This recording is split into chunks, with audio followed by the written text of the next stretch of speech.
మిథున రాశి వీరికి శ్రీ భరాభవనామ సంవత్సరంలో గోచార రీత్యా ఫలితాలు ఎలా ఉంటున్నాయి చూద్దాం. అయితే వ్యక్తిగత జాతకం వేరు, ఇది గోచారం సంబంధించిందే. చూద్దాం. మృగశిర 3, 4 పాదాలు, ఆరుద్ర 1, 2, 3, 4 పాదాలు, పునర్వసు 1, 2, 3 పాదాలు.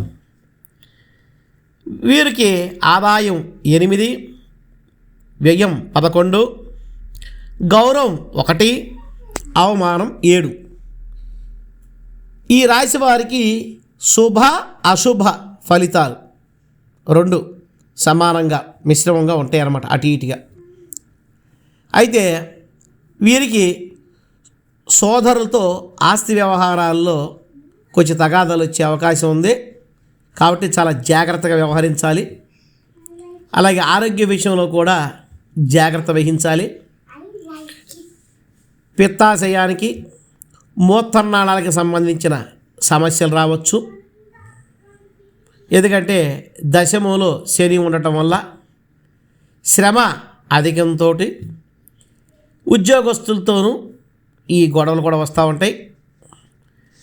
తర్వాత ఇవన్నీ జాగ్రత్తగా ఉండాలి. జూన్ 6 నుంచి కుటుంబంలో శుభకార్యాలు జరుగుతాయి. రుణ శత్రుబాధలు తొలగుతాయి. వివాహం కాని వారికి వివాహం కుదురుతుంది. వివాహం చేసుకోవాల్సిన వాళ్ళు శివ కళ్యాణం శ్రీశైలంలో కానీ మురుమలలో కానీ ఎక్కడైనా సరే ఒక శివ కళ్యాణం చేయించుకుని వివాహం చేసుకోండి, అంతా శుభం జరుగుతుంది. మళ్ళా వివాహం అయిన తర్వాత కూడా శివ కళ్యాణం చేయించుకుని మళ్ళీ ఒకసారి ఆ యొక్క శోభన కార్యక్రమం ప్రారంభం చేసుకుంటే మంచి సంతానం కలుగుతుంది, సంసారం కూడా చక్కగా జరుగుతుంది.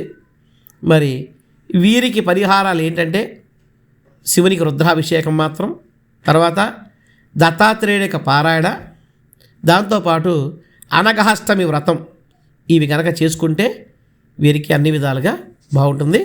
శుభం భవతు.